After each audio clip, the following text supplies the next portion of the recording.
Assalamualaikum warahmatullahi wabarakatuh. Di sini saya Cilman Zuliari Mandani akan mempresentasikan hasil penelitian PTK yang berjudul Peningkatan Minat Membaca Peserta Didik Melalui Metode Struktural Analitik Sintetik (SAS) pada mata pelajaran Bahasa Indonesia kelas 2 SD Negeri 4 Bandrung.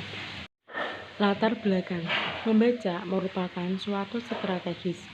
Pembaca yang efektif menggunakan berbagai strategi membaca yang sesuai dengan teks dan konteks dalam rangka mengkonstruk makna ketika membaca. Strategi ini bervariasi sesuai dengan jenis teks dan tujuan membaca. Struktural Analitik Sintetik atau yang biasa disingkat dengan SAS merupakan salah satu metode yang dapat digunakan dalam pembelajaran membaca dan menulis untuk pemula. Prinsip-prinsip metode SAS disusun berdasarkan landasan psikologis, landasan pedagogis, dan landasan ilmu bahasa atau linguistik. Dari landasan inilah yang menjadi sumber langkah-langkah metode SAS, yaitu diawali dengan menyajikan satu keseluruhan atau struktur, menganalisis bagian-bagiannya, kemudian mensintesiskan bagian-bagian itu menjadi keseluruhan yang utuh. Tujuan pembelajaran Bahasa Indonesia sendiri adalah agar peserta didik mempunyai kemampuan berkomunikasi secara efektif dan efisien dengan etika yang berlaku secara lisan maupun tulis, sehingga Bahasa Indonesia dapat digunakan dengan tepat dan kreatif.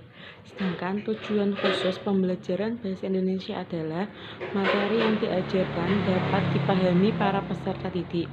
Untuk mewujudkan tujuan umum dan tujuan khusus tersebut, maka dibutuhkan beberapa cara seperti menggunakan metode media atau pembelajaran yang bervariasi agar lebih menarik menurut Suwarni 2012.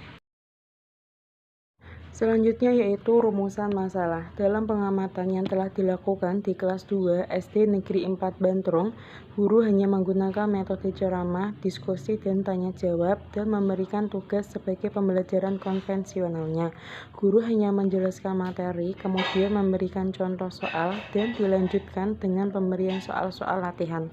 Hal ini mengakibatkan peserta didik tidak memahami materi yang telah diajarkan oleh guru, sehingga membuat peserta didik merasa bosan dengan metode pembelajaran tersebut, dan juga mengakibatkan peserta didik kurang memperhatikan penjelasan guru. Akibatnya, peserta didik di kelas dalam proses belajar mengajar tidak efektif, disebabkan guru hanya menerangkan materi, memberikan contoh dan soal tetapi tidak memfasilitasi peserta didik untuk menemukan masalahnya sendiri. Seperti dengan diskusi kelompok. Keadaan tersebut membuat peserta didik tidak memperhatikan penjelasan guru. Kondisi seperti itu membuat peserta didik tidak mampu menyelesaikan soal yang diberikan oleh guru. Selanjutnya yaitu tujuan masalah. Tujuan masalah dalam penelitian ini adalah untuk meningkatkan minat membaca peserta didik melalui metode struktural analitik sintetik atau SAS pada mata pelajaran Bahasa Indonesia kelas 2 SD Negeri 4 Bandrung. Diharapkan dengan bantuan metode struktural analitik sintetik, siswa dapat memperhatikan kegiatan belajar dengan baik. Selanjutnya yaitu metode penelitian yang digunakan. Jenis penelitian ini adalah penelitian tindakan kelas yang dilakukan secara kolaborasi. Penelitian kolaborasi dilakukan bersama guru dan siswa. Guru sebagai pelaku kegiatan pembelajaran dan juga peneliti yang mengamati kegiatan pembelajaran secara langsung. Penelitian tindakan kelas dilakukan karena untuk mengetahui serta mengatasi berbagai masalah yang terdapat di dalam kelas. Dalam tahapan pelaksanaan terdapat siklus yang terdiri dari perencanaan tindakan, pemberian tindakan observasi, dan refleksi. Tahap penelitian tersebut dapat dilakukan secara berulang yang pada akhirnya menghasilkan beberapa tindakan dalam penelitian tindakan kelas. Selanjutnya yaitu hasil dan pembahasan. Minat membaca peserta didik kelas 2 SD Negeri 4 Bandrung pada mata pelajaran Bahasa Indonesia mengalami penurunan karena peserta didik belum dapat membaca. Dengan ini, peneliti melakukan peningkatan minat pembaca peserta didik dengan menggunakan metode SAS atau struktural analitik sintetik untuk menumbuhkan rasa semangat siswa dalam belajar membaca pada mata pelajaran Bahasa Indonesia. Menurut Supriyadi Zauk dalam Rian Effendi, metode SAS adalah suatu metode pembelajaran menulis permulaan yang didasarkan atas pendekatan cerita, yaitu cara memulai mengajar menulis dengan menampilkan cerita yang diambil dari dialog siswa dan guru atau siswa dengan siswa. Metode membaca merupakan pembelajaran yang bertujuan pada pengetahuan dan keterampilan pada bahasa. Teks dibagi atas dua bagian pendek, masing-masing dengan daftar kata-kata yang akan diajarkan dalam teks itu, terjemahnya, dan gambar-gambar. Setelah kemampuan membaca memadai, teks disajikan dalam bentuk cerita atau novel. Pelaksanaan tindakan yang dilaksanakan pada siklus ke-1 dan siklus kedua merupakan hasil pertemuan pertama dan pertemuan kedua. Pelaksanaan tindakan pada siklus ini merupakan perencanaan tindakan, observasi, dan refleksi. Pada pemberian ini, peneliti melakukan 3 langkah teknik pembelajaran, yaitu kegiatan awal, kegiatan inti, dan kegiatan akhir. Kegiatan pada belajar siklus ini membahas mengenai pembelajaran bahasa Indonesia untuk meningkatkan kemampuan membaca dengan menggunakan metode struktural analitik sintetik. Siklus 1. Pada kegiatan siklus 1 dimulai dengan tahap perencanaan. Pada tahap ini dibuat skenario pembelajaran atau RPP dengan menggunakan metode SAS. Selain itu dibuat LK, lembar kerja, dan instrumen penelitian, lembar observasi, dan tes. RPP yang telah dibuat diimplementasikan pada kegiatan pembelajaran Bahasa Indonesia.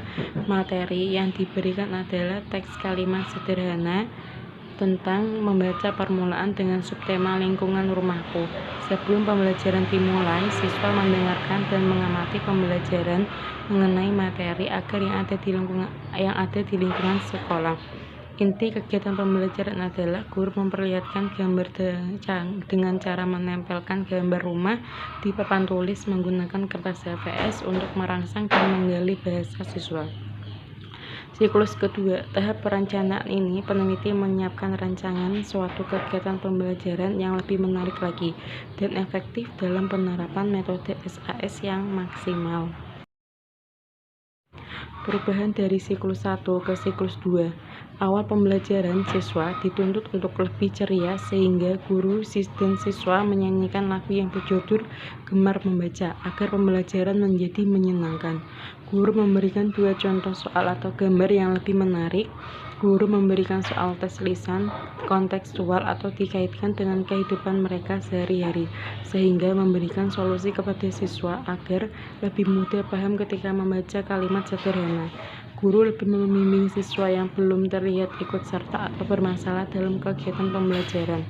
Guru lebih menekankan kepada siswa untuk berani mengajukan pertanyaan kepada guru apabila siswa belum mengerti. Untuk menyiasatinya, guru dapat memberikan stimulus berupa verbal maupun non-verbal agar siswa termotivasi berani untuk bertanya dan guru memberikan reward kepada siswa yang berani maju ke depan untuk membaca. Selanjutnya yaitu indikator yang ingin dicapai pada siklus 2 ini adalah agar siswa mampu membaca permulaan sesuai dengan langkah metode SAS, yaitu mulai dari membaca kalimat utuh, kata, suku kata, huruf, dan kembali ke kalimat utuh dengan suara yang nyaring dan intonasi yang jelas. Sebelum tes lisan, siswa diberikan 2 contoh soal dan menyiapkan soal tes uji lisan dengan kalimat sederhana yang lebih mudah untuk dipahami peserta serta dirangsang oleh gambar yang lebih menarik. Menggunakan pembelajaran kontekstual dalam penerapan langkah metode SAS untuk meningkatkan kemampuan membaca permulaan. Berdasarkan proses penelitian yang telah dilakukan, dapat disimpulkan bahwa metode SAS baik digunakan untuk memperbaiki atau meningkatkan kemampuan membaca permulaan. Berdasarkan proses penelitian yang telah dilakukan, dapat disimpulkan bahwa metode SAS baik digunakan untuk memperbaiki atau meningkatkan kemampuan membaca permulaan, keberhasilan menyelesaikan masalah. Kemampuan membaca permulaan pada penelitian ini tidak langsung dicapai pada siklus 1. Dari hasil refleksi, hal ini disebabkan pemilihan strategi yang belum optimal dalam penguasaan membaca permulaan sangat dipengaruhi oleh bagaimana guru mampu mengemas berbagai pendekatan, metode, dan strategi yang digunakan dalam mengajar membaca permulaan. Fahrur Razi 2016. Kesimpulan dalam penelitian ini adalah peserta didik memiliki kesulitan untuk memahami konsep akademik sebagaimana mereka biasa diajarkan, yaitu dengan menggunakan sesuatu yang abstrak dan metode ceramah. Hal tersebut mengakibatkan peserta didik belajar melalui hafalan sehingga peserta didik tidak dapat memahami materi yang dipelajari. Dengan menerapkan metode pembelajaran struktural analitik sintetik dalam pembelajaran bahasa Indonesia, dapat meningkatkan hasil belajar peserta didik kelas 2 SD Negeri 4 Bantrong. Metode ini dipilih karena dalam proses pembelajaran kooperatif, peserta didik terlihat aktif pada proses pembelajaran sehingga memberikan dampak positif terhadap kualitas interaksi dan komunikasi yang berkualitas, dapat memotivasi peserta didik untuk meningkatkan prestasi belajarnya. Tujuan dari penelitian ini sendiri itu untuk meningkatkan hasil belajar peserta didik melalui metode struktural analitik sintetik dalam mata pelajaran bahasa Indonesia. Berdasarkan proses penelitian yang telah dilakukan, dapat disimpulkan metode SAS baik digunakan untuk memperbaiki atau meningkatkan hasil kemampuan membaca permulaan, keberhasilan menyelesaikan masalah. Kemampuan membaca permulaan pada penelitian ini tidak langsung dicapai pada siklus 1. Hasil belajar siswa pada siklus 1 sebanyak 17 siswa dinyatakan tuntas 63% atau sesuai dengan KKM, dan 10 siswa 37% yang belum tuntas dalam mencapai KKM. Setelah proses tindakan perbaikan siklus 2 selesai, pada siklus 2 siswa yang sudah tuntas atau sudah mencapai KKM dalam pembelajaran sebanyak 24 siswa, yaitu 89%, sedangkan yang belum tuntas atau belum mencapai KKM sebanyak 3%. Berdasarkan data di atas, dapat disimpulkan bahwa pada nilai tes tahap siklus 2, hampir semua siswa mencapai nilai KKM dan 89% telah mencapai ketuntasan belajar. Terima kasih, sekian dari saya. Kurang lebihnya mohon maaf. Wassalamualaikum warahmatullahi wabarakatuh.